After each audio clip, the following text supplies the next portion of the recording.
What defines a person? Their clothes, their car, their skin color, or something deeper that lies beneath all these surface level judgments?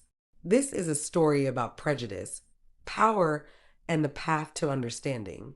Marcus Obama, a 23-year-old law student at Harvard, was driving his birthday gift, a midnight blue Mercedes S-Class, through the quiet streets of Georgetown.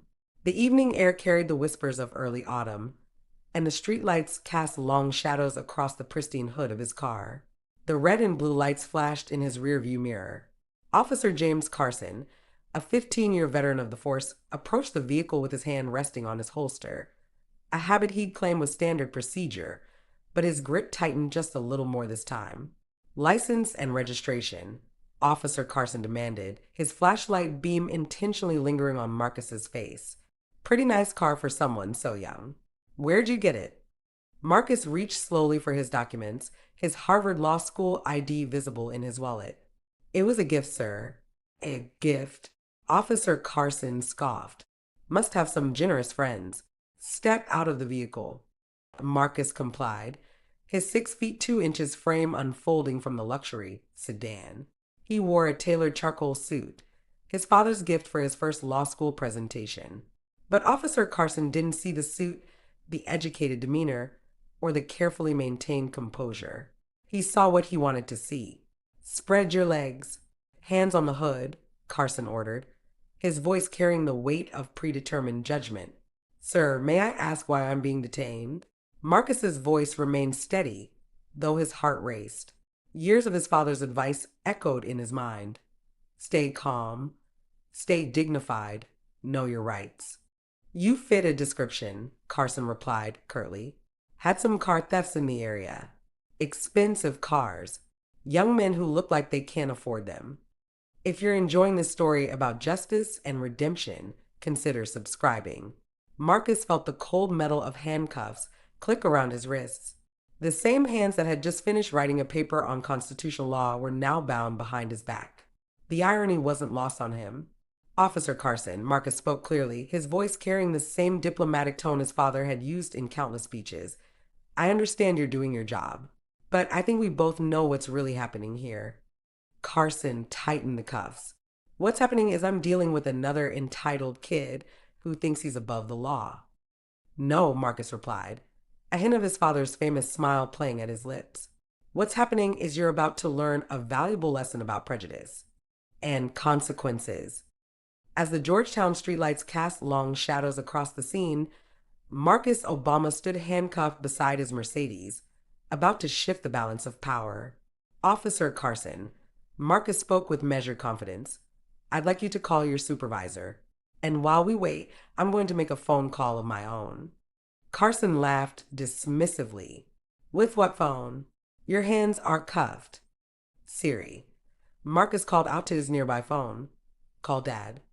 The phone speaker crackled to life, and a familiar voice, one that had addressed nations and moved millions, answered. Marcus? Everything all right, son? Officer Carson's face drained of color as the voice of former President Barack Obama filled the night air. The flashlight in his hand trembled slightly. Dad, I'm currently handcuffed on the side of the road in Georgetown. Officer James Carson seems to think I stole my birthday gift from you and Mom. The former president's voice remained calm, but carried the weight of authority that had once commanded the most powerful office in the world. I see. Officer Carson, I presume you're listening? Yes, Mr. President, sir. Carson's voice cracked. Then you should know that the vehicle my son is driving was indeed a gift from me and Michelle. More importantly, you should know that in about 3 minutes, your department's leadership will be receiving calls from both my office and several civil rights organizations. Within hours, the incident became national news. Security cameras from nearby buildings had captured the entire encounter. Social media exploded with the footage of a decorated officer racially profiling the son of America's first black president. But Marcus Obama didn't want mere viral outrage. He wanted lasting change. This isn't about me, Marcus declared at a press conference the next day, standing beside his father. This is about every black man who doesn't have a president's number on speed dial. This is about every person of color who has to prove they belong in their own car, their own neighborhood, their own skin. The department launched an immediate investigation.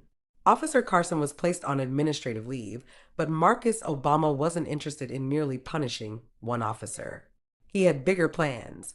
Officer Carson made a mistake. Marcus addressed the media. A serious one.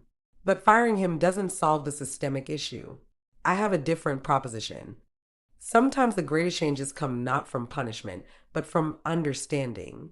As Officer James Carson sat in his living room, watching the news coverage of his encounter with Marcus Obama, the weight of his actions pressed heavily upon his conscience. His 20 years of service, his reputation, his beliefs about himself as a fair person, everything was being questioned. But then came the call that would change everything. Marcus Obama was proposing something unprecedented, a partnership. Not just an apology, but a commitment to transformation. Officer Carson will work with me and a team of civil rights experts, Marcus announced to a packed press conference. Together, we'll develop a new training program for law enforcement, one that addresses unconscious bias and systemic racism head on. His experience and his mistake will become a teaching tool. Carson stepped up to the microphone, his voice thick with emotion.